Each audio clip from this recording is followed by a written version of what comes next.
Wheel City. Self-care Sunday. Yo. I'm like self-care on Sundays with a day off on Monday. Private jet on the runway, taking off, going one way to the top. Whoa. Who said the sky is the limit when I'm high is my vision? On Facebook Live, going live in a minute. Don't mind me, I'm just minding my business. Breaking news, doing interviews, but it's not about me, I'm doing this for you. Matter of fact, no, I'm doing this for proof that the self-care Sundays and dreams come true. They really do.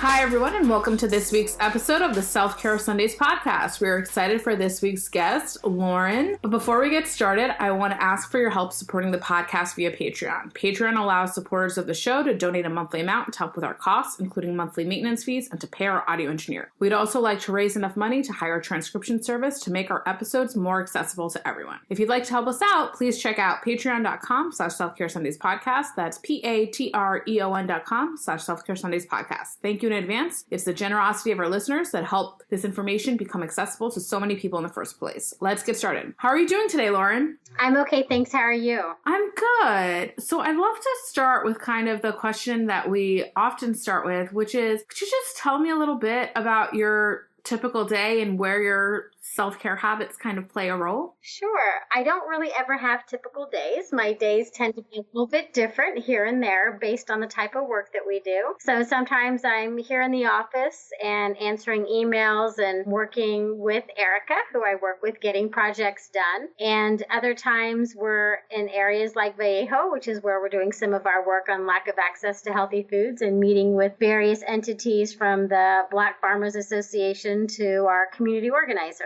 Got it. And so how does, your various kind of self-care habits, particularly I know that do a lot of work around being a vegan and veganism kind of play into your daily routines? Yeah, I will admit that I'm not somebody who's had very long-term self-care habits. It's something that I'm more learning how important it is. I've been doing animal rights activism work for 31 years now, and it's something that I realize how important it is. It's not something that I had spent a lot of time doing. And so I'm kind of new to it and just learning how to do it on my own and with the help of people who are around me and support me and want me to do this a lot longer. So I think that one of the things, say a daily routine I do now is reading at night. And I'm the type of person that before when I used to read, it was either related to the type of work I do. So it might be related to how animals are raised and killed for food, to how farm workers are treated, and realizing, and as well as reading nonfiction. So I would read a lot about apartheid in South Africa or other books like that, and I wouldn't have very restful nights. Yeah. So what I try to do now is read kind of like what I call bubblegum books. They're just very light. There tend to be mysteries. They have cats in them a lot of the time. And that I can just read and just kind of escape into another world that I know is going to be a bit safe. Yeah, so you talked about how your reading habits have evolved. How have your broader self-care habits evolved? You said that, you've been doing kind of animal rights work for 30 years. How did you get interested in that space to begin with? I got interested. I actually went vegetarian when I was in elementary school in the 70s, growing up in Texas. And I did that because my mom told me that the chicken I was eating was a chicken and I didn't want to participate in that anymore. And also I think, as I look back on it, that my understanding and importance of family and family bonds was very strong, given that my parents were getting a divorce. My mom would have to take me places because she had to work. And so seeing the cows in the fields in Texas really pulled on my heartstrings at the thought that maybe a mama and a baby would be separated. So I kind of, got involved at a very young age. And, in high school, is where I got into animal rights activism and became a vegan. So that's pretty much how I got started in doing all of this work. You mentioned that for yourself, your typical days are not so typical, that they change a lot. And I'm wondering how accessible you think being a vegan is for folks with a super busy schedule. I know a lot of people are starting to use things like meal prep services, which have vegetarian options, but not vegan options. And then I can also imagine that being vegan might be expensive and challenging for some folks. So I'm wondering, I know you do a lot of work in this space of trying to really make veganism accessible. And I was wondering if you could tell us about it. Sure. Yeah, we know that, for me, and again, I'll go back to my story. When I went vegetarian in elementary school. My family didn't have a lot of money when I was growing up, and I eventually just had to eat what people gave us. So I had to go back to consuming animals. So I know that this is a very real situation. And so we work in various communities of color and low-income communities where people lack basic access to fresh fruits and fresh vegetables, and even more so those that are culturally appropriate. So our work tries to take a look at it and make an assessment on what the situation is like, not only for fruits and veggies, but also meat and dairy alternatives. And we provide that information to policymakers to try and get them to make policy changes. We also provide the information to community groups to show why their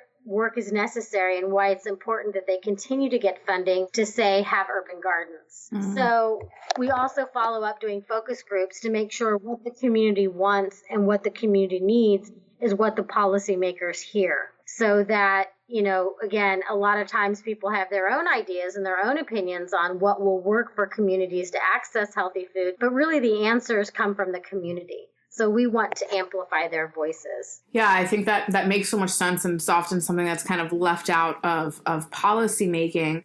We noticed that for the Food Empowerment Project that your staff is dominated by people of color and women of color. Do you think that having personnel that might be reflective of communities you're trying to serve is an important part of doing this work? I absolutely think it is. I mean, we don't really support, white activists at all going into communities of color. In fact, we follow environmental justice principles where we only go into communities when somebody asks us to. So even though we are made up of primarily women of color, we don't go into communities unless somebody asks us to. But I think it's important not only because of that fact, but I think it's because, as a woman starting an organization, a woman of color starting an organization that is about veganism, but also about other food justice issues, that our take on things is different and our way of looking at things is different. And so we have a different understanding many times about the challenges that a lot of people face who don't have maybe some of the same privileges that other people do. Yeah. When you're talking about food justice, I can say for myself, I'm really new to that as an idea. And I'm wondering if you can talk to us about,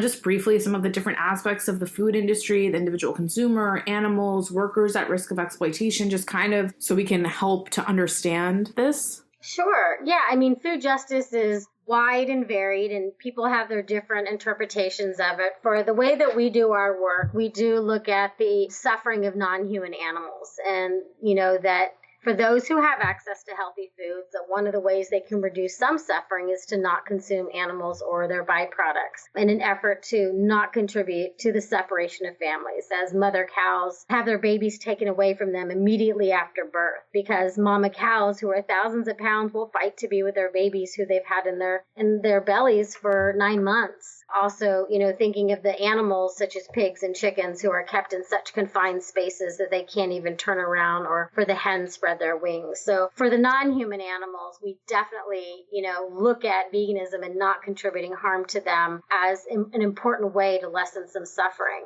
But we also have to, because at the end of the day, we're encouraging more people to eat fruits and vegetables, and we ourselves are consuming fruits and vegetables, that we can't ignore the plight of farm workers in the fields. That you have, millions of farm workers all over the country who are basically, unless you grow your own food, they're feeding everyone. And many of them are homeless. They live in their pickup trucks. They live in cardboard boxes. They can't access even the same types of healthy produce that they pick. They are, threatened with deportation. Many who are undocumented. Those who have housing many times live in substandard housing. Many of the women are victims of sexual abuse and assault in the fields. So there's a lot wrapped up, when you look at the full supply chain of our food and who all we have to think about. And that includes restaurant workers, fast food workers, the truck drivers, everybody who brings the food to our table. We also look at things that on a more global level. So we talk a lot about chocolate that is derived from the worst forms of child labor, including slavery, and our responsibility as consumers to think not only locally but globally about our food choices, and to look at these food choices as the ability to wield some power and to be informed and not contribute to the suffering of others, like we like to call it eating your ethics. So we talk about all of these holistically. And then you have the other big part of food justice and work, in our opinion, which is recognizing the horrific injustice that people in our country do not have access to fresh fruits and fresh vegetables, and that eating healthy is a privilege instead of right, like it should be. Everybody should have that right to be healthy and their families thrive. So these are how we kind of tie up food justice issues together. So I want to ask you about a couple of the things you mentioned. So one, for our listeners, I'd love if you could share some tips about how you can eat your ethics, but also if you can help those of us, I think I know some, but I don't know that I know enough about why some people don't have access to fresh fruits and vegetables where they live. Sure. Well, some of the tips for people to eat their ethics is, again, if you have access to healthy foods, to not consume animals. Another one is to, we don't have an easy go-to list for the produce that you can buy, but you can check out the Fair Food Program by the Coalition of Immokalee Workers and see for yourself some of the places that have signed on with them to make sure that the produce that they're selling meets the standards of the Coalition of Immokalee Workers. We also encourage people to buy organic when they can. It doesn't necessarily mean that the workers are treated better, but it does mean that they're not being doused with agricultural chemicals. We encourage people not to buy bottled water. There's many corporations out there who are privatizing water, and, we just want them to, not contribute to the privatization of water and not consuming and using plastic. There's a handful of corporations such as Coca-Cola and Nestle that we strongly encourage people to boycott because of the various abuses that they've inflicted upon humans and also the planet. And again, for chocolate, we encourage people to use our chocolate list to help them buy chocolate that's not sourced from the worst forms of child labor, including slavery. And we have this list available on our website, and it's also available as a free app.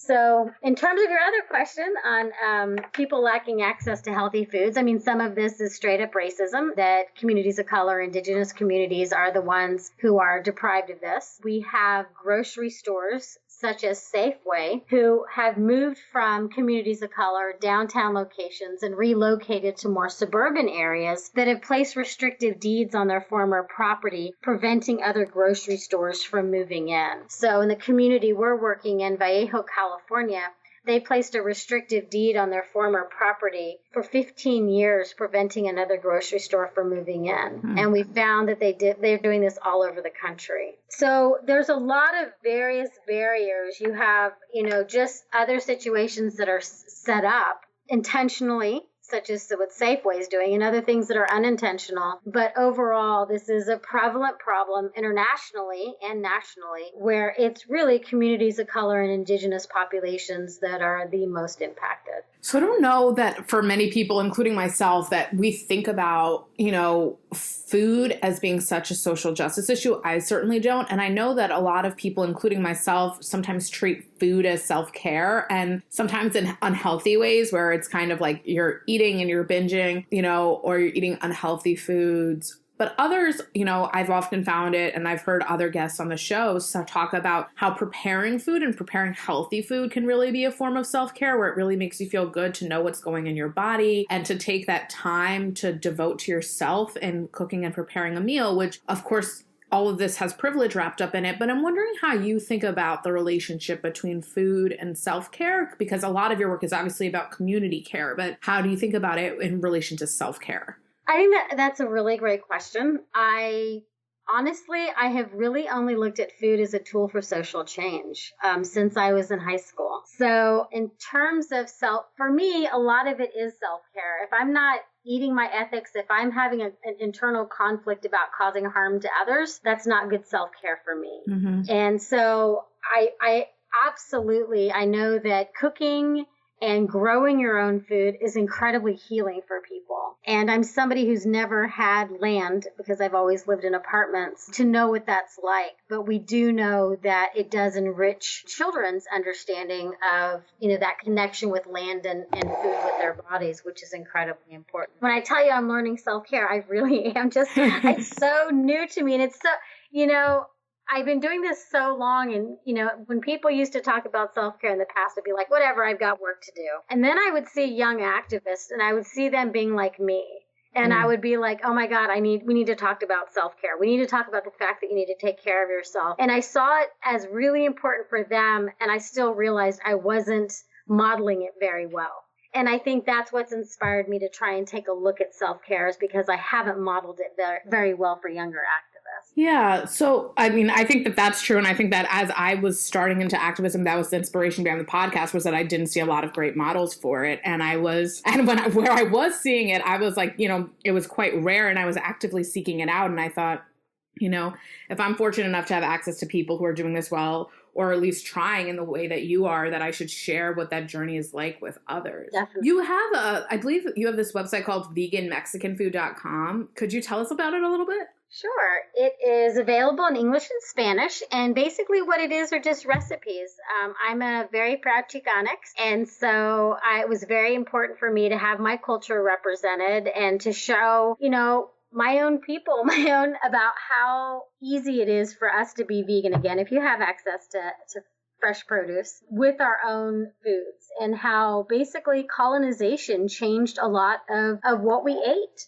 And how we saw how our ancestors were forced to look at our own foods. And so we have the site that has these delicious recipes, as well as talking a little bit about colonization and how colonization is what brought, animals, many various animals, to our lives and to our land and to our diets. So that's why many of us, which Food Empowerment Project calls lactose normal. People may call it lactose intolerant, but we consider it lactose normal, to the fact that many of us can't digest the milk of another species, which actually is quite normal. Mm-hmm. So we call it lactose normal. We're also concerned that many times the onus is put on people of color that there's something wrong with us, that we can't digest this, when really, at least for my ancestors, Columbus is who brought the cows over. It wasn't on our ancestral lands. Yeah, I'm Indian American, and I observe a lot of this as well, that, if we were to eat what has historically been eaten, we would be eating mostly, vegetarian, even vegan food. And it was really only when the Brits came to India that meat consumption became part of people's diets. Right. Yeah, same thing. It's like I don't ever want to imply that, we were vegan, because we weren't. We had turkeys, and there were obviously bird eggs and things like that. But that was a minor part of what we ate, mm-hmm. And it was the foods that they were trying to tell it. Like the colonists didn't want to eat our food because they didn't want to become native like us, and food, that's to me is where I start looking at food as a tool for social change. And it wasn't positive. But looking at it now, this is another way we can take back our health and take back who it is that we are. So interesting, because I don't know that many of us, including myself, really think about how much judgment and value is associated with food. And it's interesting that I live in New York City, and that, people talk about how, for kind of the liberal elites amongst us, one way we judge each other a lot is by what we eat. Like, how healthy do you eat? Are you eating organic, fresh kind of food? And it becomes almost a class signal, or a status signal, or like a virtue signal. Yeah. But what's interesting about what you're saying is that, like, it's actually more of a homecoming. Food is again, to me, food is just so amazing. It's really funny because I don't cook. My husband does all the cooking. I don't really, because I have really only ever looked at food as a way to create change, as, individuals, our own purchasing power, but more importantly, how we use our collective voices to help create positive change. When we act together, many of us are privileged enough to eat several times a day, and that's a lot of power. Yeah. And I wonder, for people who feel disempowered, do you think kind of finding easy daily ways to connect to the power that we all have and the choices we make is a form of self-care as well? Absolutely. There's this, I wouldn't be doing this long if I did overall think people were just horrible beings and couldn't change. I really believe that unless people are making a profit or their family is making a profit, most people really don't want to create harm. And the ability that we have to wake up in the morning, or, when we sit down at our meal, and know that we've caused the least suffering. That's why people like things like certifications, right? They feel good about themselves if they buy something that, say, is fair trade. Now, we may have our own issues with fair trade here, but people feel good about themselves, right? So in a sense, it's supposed to be being helpful for other people, but there is that. It's kind of like when people donate food, right? We have a big thing about when people donate food. A lot of times they do it because it makes them feel good about themselves, But there is that part of them too that's saying, I wanted to help somebody and now I feel better about myself. And if we just looked at food that way, that I want to do something good for somebody else and then I feel good, that is self-care too. Yeah. And I think, like the backlash that I'm hearing to kind of your framing of food justice, and that I think I'm even feeling a little bit of that pushback myself, is that like, but food is supposed to be an apolitical place where it can just be fun. Why are you doing this to food? I didn't want to know this, but I can see that. Okay, I can see that. But I think kind of what I'm hearing you say is that, like, yes, but this is not like, this is, you don't have to sit in the misery. There's a way that this can actually make you feel really good. Exactly. And to me, it's more freeing because it's like, I'm intentionally making these choices. I'm intentionally making sure that I am living by my ethics. I'm eating by my ethics. And it's an opportunity to try and lessen some of the suffering in the world. I mean, the way I am in my life, at least, it's like, there's so much stuff I can't control and it's overbearing. And I can see why that, you want to have some things in your life that, like, I don't want to have to think. But doing that with food helps create positive change. And that's something that we need to be a little bit more responsible for. Again, I'm like obviously totally biased because this is what I do because I strongly believe in it. But I think that there's other ways that we can do self-care, enjoy ourselves without causing harm to others. Yeah. Yeah, no, I think that's right. In thinking about kind of, self-care, I think at its core is rooted in community care, because it allows you, like, it's the people around you that allow you to take time and to care for yourself and provide you that support. And if your self-care causes harm to others, I don't know that it's actually self-care. Yeah, because why do people turn away when they see something like, oh, I don't want to see what's happening to animals, or I don't want to hear about what's happening in that? Because they know it'll hurt them, because they know that they care and that wouldn't be good for them. But that in and of itself implies that they are compassionate and they don't want to cause harm. Right. Yeah, totally. So I'd like to know more. You mentioned different parts of your identity and how they've kind of shaped your self-care habits. And I was wondering if you could talk more about that. Yeah. Let's see. You're going back to the self-care, which is what I'm working on. I think that I'm somebody who's been doing this work for over 30 years now. And knowing how to enjoy myself without it being political is super difficult. And knowing this about myself means that I have to really do things to where I can, how do I put this, kind of escape. I don't know any other way of putting it. I like to travel, and traveling can be tricky too, right? Because you can go to certain places where there's a lot of suffering. And so I think it's working in travel and figuring out what I can handle and what I can't handle. Because when I went to India for work, for my other job, we went specifically to investigate the informal sector. That trip wasn't vacation, and it's been a struggle for me to be okay going on vacation. Most of my trips until I was 40 were done overseas were done for work and not for pleasure. And that was kind of like something that I wore as a thing of pride, like, I don't do this, good for me, and really having to understand that you can't be healthy or taking care of yourself if you don't try to do those kinds of things. I mean, I do therapy. Therapy has been really helpful for me. And some of it's digging away at some of that guilt of taking care of myself. I saw taking care of myself as very selfish. And so, some of this is still me struggling with it being okay. I know I hear people do things for themselves and I'm like, wow, that's really awesome. You're on vacation. Why aren't you working? And then I'm like, oh my God, that's so good for them. They're on vacation. Like, I really have to change myself, to be like, no, this is retraining my brain, and I'm very lucky. My husband, and we got married when 6 years ago. So he's helped me on this path because a book that he wrote had a whole section on burnout and self-care. Do you think that, your feelings around self-care and the kind of journey you've had to take with it is gendered or racialized or any of that? Absolutely. I think that we always have to be better, right? I have to work harder than a white woman, and I have to work even harder than a white man. I have to show that I don't need breaks. I have to show this sounds horrible to say, but it's like the farm workers in the fields, like always are saying, like, I need breaks too. We are human, and this kind of animals need breaks, I will say as well. But that, that I always have felt like I have to be just as good, which means I have to work all the time and I have to be working harder and I have to look better. And all these things that I have to do in order to prove I'm of equal worth.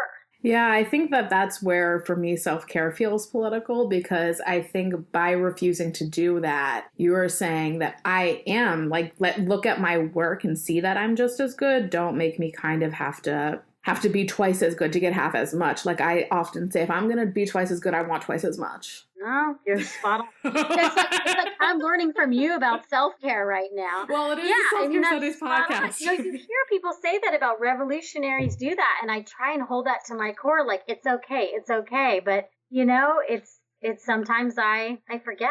Because I think, in the way that I think you contextualize animals as, animals have feelings and inner lives and, they're not to be disregarded. I think that there's, a dehumanization that happens when you say, oh, it's fine for you to work twice as hard and not take any breaks. What the, Yeah.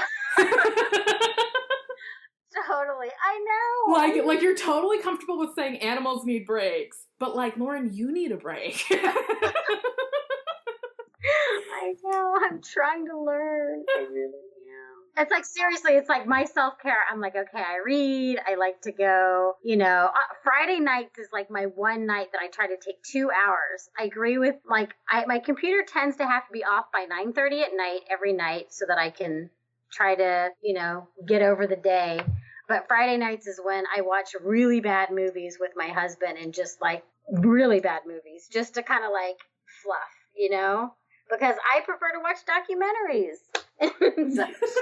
I actually am also recently struggling with this. I've been reading a lot of nonfiction and watching really heady TV shows, and I realize almost everything I watched has politics in it. And also I see politics and social justice stuff, even in stuff that's not specifically on that. And so I'm really what is a book that I can read? What is a TV show I can watch that's not about this, that actually will give me a mental rest? And I really struggle with that. Totally. I know. I'm I watch a cartoon. I'm oh my God, that was so political. And I'm wait, did I just make that political? Yeah, right. Was it really political? Because I can make political stuff about everything, it seems. So yeah, I hear you. But I think part of it is that the world is political. Politics is really just about how humans interact with each other. So anytime there's more than one person somewhere, it's political. True. Yeah. And we see it all, apparently. So maybe we should just watch stuff that has only one character in it. Right. And then it's going to be stand-up comedy, which is almost always political. So that's right. I was imagining. That's why I stick with my cartoons. Yeah, I was watching. I was imagining some TV show or movie that would never be made, which is just a woman or a man just wandering around. There's no dialogue. There's nothing. They're just walking. Totally. And they can't travel because we know if in a particular country we're going to be what about that issue? Are you dealing with that? Right, but even I'm thinking about even them walking around, I'd be look at how they're interacting with their environment and what they're wearing. What did they just eat? What did they just eat? Why is she walking? Why doesn't she have a car? Do they think she can't drive a car? Why that kind of car? Do they think she can't be on a motorcycle? Exactly. They don't think she's good enough? Yeah. Yeah, I think part of what this is about too is giving ourselves permission to just enjoy a thing without deconstructing it. Yeah. How do we do that though? I think the way I try to do it is I think that it's you have to pick your fights. Everything can't be a fight. You'll go nuts. Yeah. So you pick the stuff that's important to you and core to you. And for you, it's food justice. For our listeners, they might be or at least for some of them, they might be I can't have that. And I think that the perspective is super valuable. And I think I would encourage some of us, and I know at least for myself, I think it's useful for me to be oh, these are things I can be more mindful of. But we can't be mindful of everything. Right. And that's the thing is too, is there's no perfect, right? We all just do our best. And I think that for me, what we've tried to do is create tools to help people who want to just try to do better. Yeah. I would love everybody to go vegan and only buy chocolate that is slave free because it would have a good impact. But if people can just at least start to think about these things and be more mindful than when they eat, I mean, I think that's a great start. Yeah, and I think that like, I just want to say, like, I don't think that anyone needs to feel guilty that they like didn't know any of this stuff. Yeah, absolutely. Or that they're like, I'm not really sure that that's something, because you qualified everything you said by saying, like, if you are able to do this, if you have access to doing it. And so I, again, don't want like anyone to feel like guilty that they're unable. I think we really all do the best we can with what we have. And we have to some degree, believe that others are doing that, even when we might think that they could be doing better. And I think that's hard to do. Right. Yeah. Yeah. Well, and I mean, gosh, in the world right now, I mean, we all just are doing our best to yeah. And again, for me, it's always like looking at what I can actually do something about. Yeah. And everybody's at different places. So I think, like, for you as a person who works in food justice, like, it makes perfect sense that you think about your food in a really political way. I think for me, in the line of work I do as a lawyer and doing communications, like, it makes sense that I'm paying a lot of attention to the political environment, but I don't know that it's useful for me to deconstruct every movie or TV show that I watch. Right. Because I don't work in that space, and I think I deserve to have good things too. Yeah, you definitely do. Right? Like, we deserve to be like, that was really funny. That was really fucked up, but that was really funny. Like, I think we should be able to do that. Totally. Yes. I hear that. Yeah. So I want to ask if there is a specific habit. You mentioned a bunch. Reading has been a big one. It helps me sleep. I think that self-care, I'm trying to be easier on myself, because once you realize that if you're that hard on yourself, how hard are you on other people? Mm-hmm. Kind of goes back again to being like, oh, you're on vacation. Why aren't you working? Should really be more like, you're on vacation. That's so good for you. And it helps me because I have Erica, who I work with, who's amazing. And I want her to have better self-care than I do. And so again, this is just how it is for me. Wanting her to be healthy and not be like me is helps me take care of myself better, which is a roundabout way of self-care, but it is truly the main thing that's helping me right now. Take a closer look at my life. Yeah. I think for me, certainly when I started drawing more boundaries in my life, I started respecting other people's boundaries better as well. So I can totally understand how kind of it's really in the community and in the interaction that we improve our own kind of self-care and awareness. Like, sometimes it takes someone else. Like, that's why we talk about community care so much, that we can't really do it all on our own. Right. Yeah, it's super, my husband's great about it. I've got friends that are good about it. And I'm like, I work all the time. That's what I do. But when I see Erica working all the time, I'm like, stop working, mm-hmm. And then she's like, but you're working. And I'm like, I'm getting off soon, yeah. So thank you so much, Lauren, and thank you to our listeners for listening to another episode of Self-Care Sundays. Before we wrap up here, I want to offer a special shout out to our patrons on Patreon. Their generosity makes our show possible and are a huge reason why you're hearing this episode today. We are especially grateful for the support of our super contributors, Vicky B, Reno J, Brady K, Bill S, and Embershot. If you'd like to support the show and hear your name at the end of our episodes, please check out patreon.com/selfcaresundays-podcast. Again, that's patreon.com/selfcaresundays-podcast. Also, give us a follow on Twitter at Self-Care Sundays and on Facebook at Self-Care Sundays. Lauren, do you have any social media handles you'd like to share with our listeners? We do. We are at Food Empowerment Project on Facebook and Food is Power on Twitter. And I think Food Empowerment Project on Instagram as well. Oh, self-care. I'm not on social media. But Food Empowerment Project is. Yeah. So I like to thank the person who made our show art, Leah Horowitz, and the amazing artists who make our show music for Real City. On behalf of our producer, Jess Talwar, our communications interns, Kennedy Freeman and Sophie Gomez, our audio engineer, Kato Zane, and myself, thank you for tuning in today, and we'll see you on our next episode.